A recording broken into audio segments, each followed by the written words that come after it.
दोस्तों लोगों में अक्सर एक गलत फहमी है कि सिर्फ एक बेडरूम बनवा लेने से और बगल में दोस्तों जो है वो बाथरूम बनवा लेने से लोगों को लगता है ये जबरदस्त मास्टर बेडरूम तैयार हो गया, लेकिन ऐसा बिल्कुल नहीं है दोस्तों। हर एक बारीकी का ध्यान रखना पड़ता है। मात्र 3 से 4 मिनट, जी हाँ फ्रेंड्स, बिना आपका फालतू का टाइम गवाए हुए इस वाले वीडियो में आपको बताने वाला हूँ दोस्तों किस तरीके से आप मास्टर बेडरूम तैयार कर सकते हैं। तो ये देखिए दोस्तों, ये जो पूरा का पूरा कंपार्टमेंट है ना, ये एक तरीके से कंसिडर कीजिए आप मास्टर बेडरूम। अब क्या होना चाहिए, कैसे होना चाहिए और यहाँ पे कैसे है, ये सारी चीज़ें बताऊँगा। सबसे पहले दोस्तों जो है वो ये जो बाथरूम है ना, अटैच बाथरूम तो बेडरूम में होना ही चाहिए। अगर आप मास्टर बेडरूम कंसीडर कर रहे हैं तो आपको अटैच बाथरूम सबसे पहले होना चाहिए। टॉयलेट सीट इंडियन या कमोड आप अपने अनुसार सिलेक्ट कर सकते हैं। डाइवर्टर लगाया गया है दोस्तों, शावर लगाया गया है और यहाँ पे अगेन दोस्तों देखेंगे तो एक यहाँ पे वॉश बेसिन लगाए जाने की योजना है।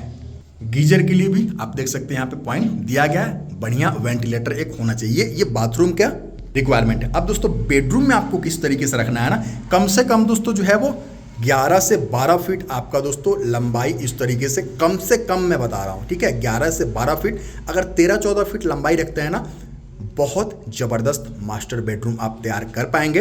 आजकल दोस्तों मास्टर बेडरूम में जो है वो वॉकिंग वार्डरोब का भी चलन बहुत ट्रेंडिंग है। तो आप हमारे चैनल पे जाकर के वॉकिंग वार्डरोब क्या होता है ना, उसके बारे में भी जानकारी ले सकते हैं। आप अपने मास्टर बेडरूम में ऐड जरूर कर सकते हैं।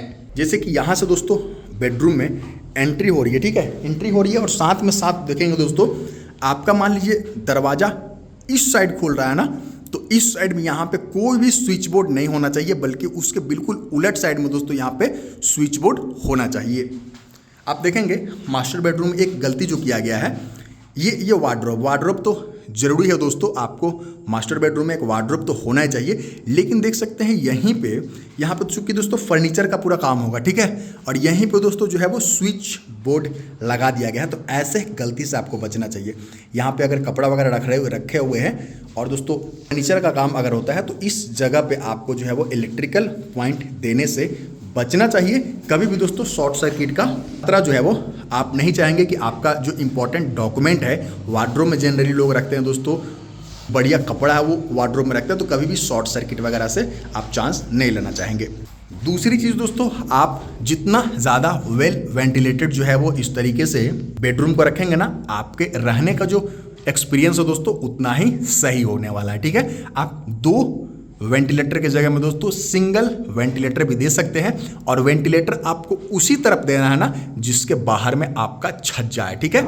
मान लीजिए इस साइड में अगर छज्जा नहीं है दोस्तों, अगर आपने वेंटिलेटर दे दिया ना तो फिर इसको पूरा पैक करना होगा, क्योंकि बारिश का पानी बिल्कुल अंदर आ जाता है, ठीक है। इसलिए आपको जिधर छज्जा है ना उधर ही आपको वेंटिलेटर देना है। और कम से कम लोग इसको इग्नोर करते हैं कि वेंटिलेटर नहीं देते हैं।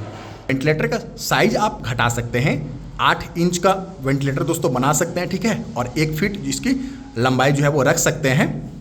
इस तरीके से स्क्वायर वेंटिलेटर दोस्तों आपके घर को एक बढ़िया मॉडर्न लुक नहीं दे सकता है, ठीक है। आपको हमेशा रेक्टेंगुलर जो है वो वेंटिलेटर का इस्तेमाल करना चाहिए और कम से कम एक वेंटिलेटर रूम में होना चाहिए। वरना दोस्तों आजकल देखेंगे ना, ये दोनों दोस्तों ग्लास का बना हुआ खिड़की है, ठीक है। ये भी दोस्तों यहाँ पे ग्लास से ये भी पैक हो जाएगा, ये भी पैक हो जाएगा।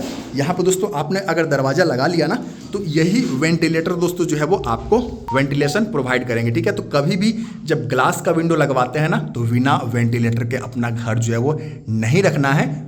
इसके अलावा दोस्तों आप सीलिंग पे लाइट वगैरह का व्यवस्था करवा ही सकते हैं। और दूसरी चीज़ दोस्तों, आप अगर एसी का पॉइंट अपने बेडरूम में रखना चाहते हैं, ऑप्शन तो ले करके ही चलना होगा दोस्तों, तो आप हमेशा कोशिश कीजिए कि जिस साइड में आपका वेंटिलेटर है और जिस साइड में दोस्तों आपका छज्जा है ना, उसी साइड में दोस्तों आपको एसी के लिए जो है वो पॉइंट देना चाहिए। बिजली का पॉइंट आपको अभी से देना है, ठीक है, ताकि जब एसी वगैरह लगाना हो तो उसमें आपको तोड़ फोड़ नहीं करना पड़े। ध्यान रखें दोस्तों, सिल लेवल जो है ये 3 फीट से कभी भी ऊंचा आपको नहीं रखना है, नहीं तो दोस्तों वेंटिलेशन में दिक्कत होगी। और दूसरी चीज़ दोस्तों, हमेशा जो है वो यहाँ पे जो मिस्टेक किया गया, ये जो ग्रिल है ना, ग्रिल आपको हमेशा दोस्तों स्लाइडिंग विंडो जो लगाते हैं ना उसके बाहर होना चाहिए।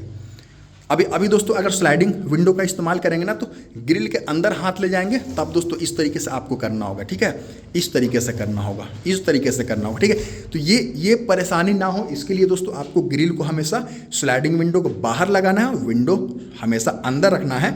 और इस तरीके से दोस्तों जो ग्रिल है ना, ग्रिल का जो फ्रेम है इसके ऊपर आना चाहिए, ठीक है, इसके ऊपर आना चाहिए, ना कि ग्रेनाइट अगर ऊपर आ गया है, ग्रिल का फ्रेम नीचे है दोस्तों, तो ऐसे में देख सकते हैं ये कटिंग वगैरह आपको करना होगा, जो अगेन आपके लुक को कहीं से भी इन्हेंस की जगह दोस्तों डिग्रेड करेंगे, ठीक है। तो ये गलती आपको बिल्कुल भी नहीं करनी है। प्रॉपर और जेन्युइन जानकारी के लिए दोस्तों आप हमारे चैनल को सब्सक्राइब भी कर सकते हैं, ताकि आप पैसे तो खर्च आपको करना ही है किसी भी केस में, चाहे आप मेरे चैनल को सब्सक्राइब करें चाहे नहीं करें, लेकिन बढ़िया घर बनवाने के लिए, एक मीनिंगफुल, एक सटीक घर बनवाने के लिए दोस्तों, जिसमें हर बारीकी का ध्यान रखा हो ना, आप हमारे चैनल को सब्सक्राइब कर सकते हैं। फिर मिलते हैं, धन्यवाद।